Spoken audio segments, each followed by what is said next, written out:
ಈಗ ನಾವು ಬಾಹ್ಯಾಕಾಶದಲ್ಲಿದ್ದೇವೆ ಎಂದು ಊಹಿಸಿಕೊಳ್ಳಿ. ನೀವು ಒಂದು ನಕ್ಷತ್ರಪುಂಜವನ್ನು ನೋಡಬಹುದು ಮತ್ತು ಅದನ್ನು ಕ್ಷೀರತರಂಗ ಎಂದು ಕರೆಯುತ್ತಾರೆ. ಇಲ್ಲಿ ನೀವು ಪ್ರಕಾಶಮಾನವಾದ ನಕ್ಷತ್ರವನ್ನು ನೋಡಬಹುದು, ಅದು ನಮ್ಮ ಸೌರವ್ಯೂಹ. ಬನ್ನಿ ನಮ್ಮ ಸೌರವ್ಯೂಹವನ್ನು ಹತ್ತಿರದಿಂದ ನೋಡೋಣ. ನಮ್ಮ ಸೌರವ್ಯೂಹವು ಸೂರ್ಯನ ಸುತ್ತ ಸುತ್ತುವ ಗ್ರಹದಂತೆ ಕಾಣುತ್ತದೆ. ಸೂರ್ಯನೇ ಎಲ್ಲ ಗ್ರಹಗಳಿಗೆ ಬೆಳಕಿನ ಮುಖ್ಯ ಮೂಲ. ನಮ್ಮ ಸೌರವ್ಯೂಹವು 8 ಗ್ರಹಗಳನ್ನು ಹೊಂದಿದೆ. ಸೌರವ್ಯೂಹವು ವಿಶಾಲವಾಗಿದೆ, ನಿಗೂಢವಾಗಿದೆ ಮತ್ತು ಅದ್ಭುತಗಳಿಂದ ತುಂಬಿದೆ. ಸುಡುವ ಬಿಸಿ ಬುಧದಿಂದ ಹಿಡಿದು ಹಿಮಾವೃತ ನೆಪ್ಚೂನ್ವರೆಗೆ ಮತ್ತು ಅವುಗಳ ನಡುವಿನ ಎಲ್ಲವನ್ನೂ ನಾವು ಕೇವಲ 10 ನಿಮಿಷಗಳಲ್ಲಿ ತಿಳಿಸುತ್ತಿದ್ದೇವೆ. ಈಗ ನಾವು ಬಾಹ್ಯಾಕಾಶದ ಮೂಲಕ ಪ್ರಯಾಣ ಬೆಳೆಸೋಣ. ಸೂರ್ಯ. ನಮ್ಮ ಸೌರವ್ಯೂಹದ ಹೃದಯ ಭಾಗದಲ್ಲಿ ಸೂರ್ಯ ಇದೆ, ಭೂಮಿಯ 100 ಪಟ್ಟು ಗಾತ್ರಕ್ಕಿಂತ ಹೆಚ್ಚು ಉರಿಯುವ ಅನಿಲದ ಬೃಹತ್ ಚೆಂಡು.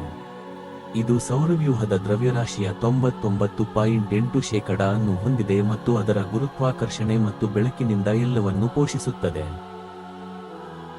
ಸೂರ್ಯ ಪ್ರಧಾನವಾಗಿ ಹೈಡ್ರೋಜನ್ ಮತ್ತು ಹೀಲಿಯಂ ಅನಿಲಗಳಿಂದ ಮಾಡಲ್ಪಟ್ಟ ಒಂದು ಬೃಹತ್ ನಕ್ಷತ್ರ. ಇದರ ಮಧ್ಯಭಾಗವು ಸುಮಾರು 15 ಮಿಲಿಯನ್ ಡಿಗ್ರಿ ಸೆಲ್ಸಿಯಸ್ ತಾಪಮಾನವನ್ನು ತಲುಪುತ್ತದೆ. ಅಲ್ಲಿ ಪರಮಾಣು ಸಮ್ಮಿಳನ ಸಂಭವಿಸುತ್ತದೆ. ಇದು ಅಪಾರ ಶಕ್ತಿಯನ್ನು ಉತ್ಪಾದಿಸುತ್ತದೆ. ಸೌರ ಜ್ವಾಲೆಗಳು ಕಾಂತೀಯ ಚಟುವಟಿಕೆಯಿಂದ ಉಂಟಾಗುವ ವಿಕಿರಣದ ಹಠಾತ್ ಸ್ಫೋಟಗಳಾಗಿವೆ. ಆದರೆ ಸೂರ್ಯನ ಕಲೆಗಳು ಸೂರ್ಯನ ಮೇಲ್ಮೈಯಲ್ಲಿ ತಂಪಾದ, ಗಾಢವಾದ ಪ್ರದೇಶಗಳಾಗಿವೆ. ಈ ವಿದ್ಯಮಾನಗಳು ಬಾಹ್ಯಾಕಾಶ ಹವಾಮಾನದ ಮೇಲೆ ಪರಿಣಾಮ ಬೀರುತ್ತವೆ ಮತ್ತು ಭೂಮಿಯ ಮೇಲಿನ ಉಪಗ್ರಹ ಸಂವಹನದ ಮೇಲೆ ಪರಿಣಾಮ ಬೀರುತ್ತವೆ. ಬುಧ ಗ್ರಹ. ಬುಧ ಗ್ರಹವು ನಮ್ಮ ಸೌರವ್ಯೂಹದಲ್ಲಿ ಅತ್ಯಂತ ಚಿಕ್ಕ ಗ್ರಹವಾಗಿದ್ದು ಸೂರ್ಯನಿಗೆ ಹತ್ತಿರದಲ್ಲಿದೆ. ಇದು ಶಾಖವನ್ನು ಉಳಿಸಿಕೊಳ್ಳಲು ವಾತಾವರಣವನ್ನು ಹೊಂದಿಲ್ಲ, ಆದ್ದರಿಂದ ತಾಪಮಾನವು ಹಗಲಿನಲ್ಲಿ ಅತ್ಯಂತ ಬಿಸಿಯಾಗಿ ಸುಮಾರು 430 ಡಿಗ್ರಿ ಸೆಲ್ಸಿಯಸ್ನಿಂದ ರಾತ್ರಿಯಲ್ಲಿ ಕೊರೆಯುವ ಶೀತವಾಗಿ ಸುಮಾರು -180 ಡಿಗ್ರಿ ಸೆಲ್ಸಿಯಸ್ ಇರುತ್ತದೆ. ಬುಧವು ಚಂದ್ರನಂತೆಯೇ ಕುಳಿಗಳಿಂದ ಆವೃತವಾದ ಕಲ್ಲಿನ ಮೇಲ್ಮೈಯನ್ನು ಹೊಂದಿದೆ. ಇದು ಯಾವುದೇ ಚಂದ್ರರನ್ನು ಹೊಂದಿಲ್ಲ ಮತ್ತು ಸೂರ್ಯನ ಸುತ್ತ ಒಂದು ಸುತ್ತು ಪೂರ್ಣಗೊಳಿಸಲು ಸುಮಾರು 88 ಭೂ ದಿನಗಳನ್ನು ತೆಗೆದುಕೊಳ್ಳುತ್ತದೆ. ಶುಕ್ರ ಗ್ರಹ. ಶುಕ್ರವು ಸೂರ್ಯನಿಂದ 2ನೇ ಗ್ರಹವಾಗಿದ್ದು ಗಾತ್ರ ಮತ್ತು ರಚನೆಯಲ್ಲಿ ಭೂಮಿಗೆ ಹೋಲುತ್ತದೆ. ಇದು ಹೆಚ್ಚಾಗಿ ಇಂಗಾಲದ ಡೈಆಕ್ಸೈಡ್ನಿಂದ ಮಾಡಲ್ಪಟ್ಟ ದಪ್ಪ ವಾತಾವರಣವನ್ನು ಹೊಂದಿದೆ. ಇದು ಶಾಖವನ್ನು ಹಿಡಿದಿಟ್ಟುಕೊಳ್ಳುತ್ತದೆ ಮತ್ತು ಇದನ್ನು ಅತ್ಯಂತ ಬಿಸಿಯಾದ ಗ್ರಹವನ್ನಾಗಿ ಮಾಡುತ್ತದೆ, ಸುಮಾರು 465 ಡಿಗ್ರಿ ಸೆಲ್ಸಿಯಸ್. ಶುಕ್ರವು ಬಹಳ ನಿಧಾನವಾಗಿ ಮತ್ತು ಹೆಚ್ಚಿನ ಗ್ರಹಗಳಿಗೆ ವಿರುದ್ಧ ದಿಕ್ಕಿನಲ್ಲಿ ತಿರುಗುತ್ತದೆ. ಒಂದು ತಿರುಗುವಿಕೆಯನ್ನು ಪೂರ್ಣಗೊಳಿಸಲು ಸುಮಾರು 243 ಭೂಮಿಯ ದಿನಗಳನ್ನು ತೆಗೆದುಕೊಳ್ಳುತ್ತದೆ. ಭೂಮಿ ಗ್ರಹ. ಭೂಮಿಯು ಸೂರ್ಯನಿಂದ 3ನೇ ಗ್ರಹವಾಗಿದ್ದು ಜೀವಕ್ಕೆ ಆಧಾರವಾಗಿರುವ ಏಕೈಕ ಗ್ರಹವಾಗಿದೆ. ಇದರ ಮೇಲ್ಮೈಯ ಸುಮಾರು 71% ನೀರಿನಿಂದ ಆವೃತವಾಗಿದೆ ಮತ್ತು ಇದು ಮುಖ್ಯವಾಗಿ ಸಾರಜನಕ ಮತ್ತು ಆಮ್ಲಜನಕದಿಂದ ಮಾಡಲ್ಪಟ್ಟ ಉಸಿರಾಡುವ ವಾತಾವರಣವನ್ನು ಹೊಂದಿದೆ. ಭೂಮಿಯು ಚಂದ್ರ ಎಂಬ ಒಂದು ನೈಸರ್ಗಿಕ ಉಪಗ್ರಹವನ್ನು ಹೊಂದಿದೆ. ಸೂರ್ಯನ ಸುತ್ತಲೂ ಇದು 365.25 ದಿನಗಳನ್ನು ತೆಗೆದುಕೊಳ್ಳುತ್ತದೆ ಮತ್ತು ಪ್ರತಿ 24 ಗಂಟೆಗಳಿಗೊಮ್ಮೆ ತಿರುಗುತ್ತದೆ. ಇದರಿಂದಾಗಿ ಹಗಲು ಮತ್ತು ರಾತ್ರಿ ಉಂಟಾಗುತ್ತದೆ. ಮಂಗಳ ಗ್ರಹ. ಮಂಗಳವು ಸೂರ್ಯನಿಂದ 4ನೇ ಗ್ರಹವಾಗಿದ್ದು ಅದರ ಮೇಲ್ಮೈಯಲ್ಲಿ ಕಬ್ಬಿಣದ ಆಕ್ಸೈಡ್ ತುಕ್ಕು ಲಿಂದ ಕೆಂಪು ಬಣ್ಣದಲ್ಲಿ ಕಾಣುವುದರಿಂದ ಇದನ್ನು ಕೆಂಪು ಗ್ರಹ ಎಂದು ಕರೆಯಲಾಗುತ್ತದೆ. ಇದು ಹೆಚ್ಚಾಗಿ ಇಂಗಾಲದ ಡೈಆಕ್ಸೈಡ್ನಿಂದ ಮಾಡಲ್ಪಟ್ಟ ತೆಳುವಾದ ವಾತಾವರಣವನ್ನು ಹೊಂದಿದೆ ಮತ್ತು ಸರಾಸರಿ -60 ಡಿಗ್ರಿ ಸೆಲ್ಸಿಯಸ್ಯೊಂದಿಗೆ ಶೀತ ತಾಪಮಾನವನ್ನು ಅನುಭವಿಸುತ್ತದೆ. ಇದು ಫೋಬೋಸ್ ಮತ್ತು ಡಿಮೋಸ್ ಎಂಬ 2 ಸಣ್ಣ ಚಂದ್ರಗಳನ್ನು ಹೊಂದಿದೆ ಮತ್ತು ಭವಿಷ್ಯದ ಬಾಹ್ಯಾಕಾಶ ಪರಿಶೋಧನೆಗೆ ಪ್ರಮುಖ ಗುರಿಯಾಗಿದೆ. ಈಗ ನಾವು ದೈತ್ಯ ಗ್ರಹಗಳ ಕ್ಷೇತ್ರವನ್ನು ಪ್ರವೇಶಿಸೋಣ. ಗ್ರಹಗಳು ತುಂಬಾ ಬೃಹತ್ ಪ್ರಮಾಣದಲ್ಲಿರುವುದರಿಂದ ಅವು ಡಜನ್ಗಟ್ಟಲೆ ಭೂಮಿಯನ್ನು ನುಂಗಬಲ್ಲವು. ಗುರು ಗ್ರಹ. ಗುರುವು ಸೂರ್ಯನಿಂದ 5ನೇ ಗ್ರಹ ಮತ್ತು ನಮ್ಮ ಸೌರವ್ಯೂಹದಲ್ಲಿ ಅತಿ ದೊಡ್ಡ ಗ್ರಹವಾಗಿದೆ.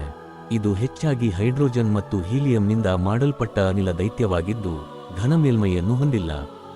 ಗುರುವು ಪ್ರಸಿದ್ಧವಾದ ಗ್ರೇಟ್ ರೆಡ್ ಸ್ಪಾಟ್ ಅನ್ನು ಹೊಂದಿದೆ. ಇದು ಭೂಮಿಗಿಂತ ದೊಡ್ಡದಾದ ದೈತ್ಯ ಚಂಡಮಾರುತವಾಗಿದೆ. ಇದು 4 ದೊಡ್ಡ ಗೆಲಿಲಿಯನ್ ಚಂದ್ರಗಳಾದ ಐಯೋ, ಯುರೋಪಾ, ಗ್ಯಾನಿಮೀಡ್ ಮತ್ತು ಕ್ಯಾಲಿಸ್ಟೋ ಸೇರಿದಂತೆ ಕನಿಷ್ಠ 95 ಚಂದ್ರಗಳನ್ನು ಹೊಂದಿದೆ. ಶನಿ ಗ್ರಹ.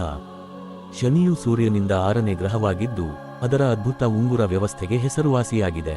ಇದು ಹೆಚ್ಚಾಗಿ ಹೈಡ್ರೋಜನ್ ಮತ್ತು ಹೀಲಿಯಂನಿಂದ ಮಾಡಲ್ಪಟ್ಟ ಅನಿಲ ದೈತ್ಯವಾಗಿದ್ದು ಕಡಿಮೆ ಸಾಂದ್ರತೆಯನ್ನು ಹೊಂದಿದೆ. ಇದು ನೀರಿನಲ್ಲಿ ತೇಲುತ್ತದೆ.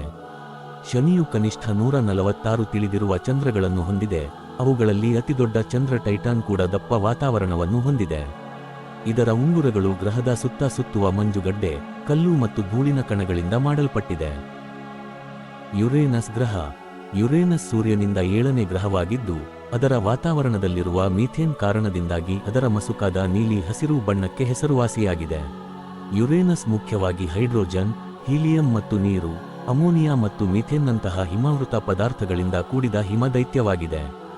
ಇದು ಕನಿಷ್ಠ 27 ತಿಳಿದಿರುವ ಚಂದ್ರಗಳು ಮತ್ತು ಮಸುಕಾದ ಉಂಗುರ ವ್ಯವಸ್ಥೆಯನ್ನು ಹೊಂದಿದೆ.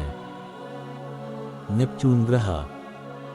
ನೆಪ್ಚೂನ್ ನಮ್ಮ ಸೌರವ್ಯೂಹದಲ್ಲಿ ಸೂರ್ಯನಿಂದ 8ನೇ ಮತ್ತು ಅತ್ಯಂತ ದೂರದಲ್ಲಿರುವ ಗ್ರಹವಾಗಿದೆ.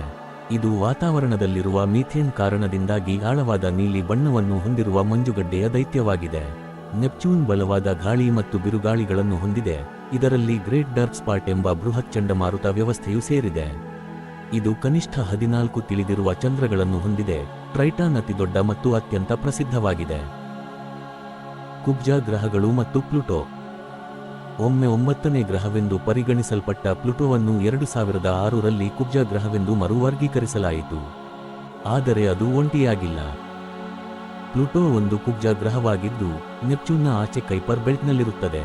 ಇದು ಚಿಕ್ಕದಾಗಿದ್ದು, ಹಿಮಾವೃತವಾಗಿದ್ದು, ಭೂಮಿಯ ಚಂದ್ರನ 6ನೇ ಒಂದು ಭಾಗದಷ್ಟು ವ್ಯಾಸವನ್ನು ಹೊಂದಿದೆ. ಪ್ಲೂಟೋ ಹೆಚ್ಚಾಗಿ ಸಾರಜನಕದಿಂದ ಕೂಡಿದ ತೆಳುವಾದ ವಾತಾವರಣವನ್ನು ಹೊಂದಿದ್ದು, ಮೀಥೇನ್ ಮತ್ತು ಇಂಗಾಲದ ಮಾನಾಕ್ಸೈಡ್ನ ಕುರುಹುಗಳನ್ನು ಹೊಂದಿದೆ. ಇದು 5 ತಿಳಿದಿರುವ ಚಂದ್ರಗಳನ್ನು ಹೊಂದಿದೆ. ಅವುಗಳಲ್ಲಿ ದೊಡ್ಡದು ಚರೋನ್. ಇದು ಪ್ಲೂಟೋದ ಅರ್ಧದಷ್ಟು ಗಾತ್ರದ್ದಾಗಿದೆ. ಚಂದ್ರರು, ಧೂಮಕೇತುಗಳು ಮತ್ತು ಇತರ ವಸ್ತುಗಳು. ಗ್ರಹಗಳನ್ನು ಮೀರಿ ನಮ್ಮ ಸೌರವ್ಯೂಹವು 200ಕ್ಕೂ ಹೆಚ್ಚು ಚಂದ್ರರು, ಲಕ್ಷಾಂತರ ಕ್ಷುದ್ರ ಗ್ರಹಗಳು ಮತ್ತು ನಿಗೂಢ ಧೂಮಕೇತುಗಳಿಗೆ ನೆಲೆಯಾಗಿದೆ. ಚಂದ್ರರೆಂದರೆ ಗ್ರಹಗಳನ್ನು ಸುತ್ತುವ ನೈಸರ್ಗಿಕ ಉಪಗ್ರಹಗಳು. ಭೂಮಿಯ ಚಂದ್ರ ಅತ್ಯಂತ ಪರಿಚಿತ ಉದಾಹರಣೆಯಾಗಿದೆ. ಗುರು ಮತ್ತು ಶನಿಯಂತೆ ಅನೇಕ ಗ್ರಹಗಳು ಡಜನ್ಗಟ್ಟಲೆ ಚಂದ್ರಗಳನ್ನು ಹೊಂದಿವೆ. ಧೂಮಕೇತುಗಳೆಂದರೆ ಧೂಳು, ಕಲ್ಲು ಮತ್ತು ಹೆಪ್ಪುಗಟ್ಟಿದ ಅನಿಲಗಳಿಂದ ಮಾಡಲ್ಪಟ್ಟ ಹಿಮಾವೃತ ಕಾಯಗಳಾಗಿವೆ. ಅವು ಸೂರ್ಯನ ಹತ್ತಿರ ಬಂದಾಗ ಅವುಗಳ ಮಂಜುಗಡ್ಡೆಯನ್ನು ಆವಿಯಾಗುವ ಶಾಖದಿಂದಾಗಿ ಹೊಳೆಯುವ ಬಾಲಗಳನ್ನು ಬೆಳೆಸುತ್ತವೆ. ಕ್ಷುದ್ರಗ್ರಹಗಳೆಂದರೆ ಕಲ್ಲಿನ ವಸ್ತುಗಳಾಗಿವೆ. ಹೆಚ್ಚಾಗಿ ಮಂಗಳ ಮತ್ತು ಗುರುಗಳ ನಡುವಿನ ಕ್ಷುದ್ರಗ್ರಹ ಪಟ್ಟಿಯಲ್ಲಿ ಕಂಡುಬರುತ್ತವೆ ಮತ್ತು ಸೌರವ್ಯೂಹದ ರಚನೆಯಿಂದ ಉಳಿದಿರುವ ಕಟ್ಟಡ ಸಾಮಗ್ರಿಗಳಾಗಿವೆ. ಉಲ್ಕಾಶಿಲೆಗಳೆಂದರೆ ಶಿಲೆ ಅಥವಾ ಲೋಹದ ಸಣ್ಣ ತುಣುಕುಗಳಾಗಿದ್ದು, ಅವು ಭೂಮಿಯ ವಾತಾವರಣವನ್ನು ಪ್ರವೇಶಿಸಬಹುದು. ಅಲ್ಲಿ ಅವು ಉಲ್ಕೆಗಳಾಗುತ್ತವೆ. ಗುಂಡು ಹಾರುವ ನಕ್ಷತ್ರಗಳು, ಮತ್ತು ಅವು ಭೂಮಿಯ ಮೇಲೆ ಇಳಿದರೆ ಅವುಗಳನ್ನು ಉಲ್ಕಾಶಿಲೆಗಳು ಎಂದು ಕರೆಯಲಾಗುತ್ತದೆ. ಸೂರ್ಯನ ಉರಿಯುತ್ತಿರುವ ಮಧ್ಯಭಾಗದಿಂದ ಕೈಪರ್ ಪಟ್ಟಿಯ ಹಿಮಾವೃತ ಅಂಚುಗಳವರೆಗೆ ನಮ್ಮ ಸೌರವ್ಯೂಹವು ವಿಶಾಲವಾದ ಕಾಸ್ಮಿಕ್ ನೆರೆಹೊರೆಯಲ್ಲಿ ಕೇವಲ ಒಂದು ಕುಟುಂಬವಾಗಿದೆ, ಮತ್ತು ನಾವು ಅದನ್ನು ಅನ್ವೇಷಿಸಲು ಪ್ರಾರಂಭಿಸಿದ್ದೇವೆ. If you want deep dives into each planet, hit like and subscribe. Until then, keep looking up.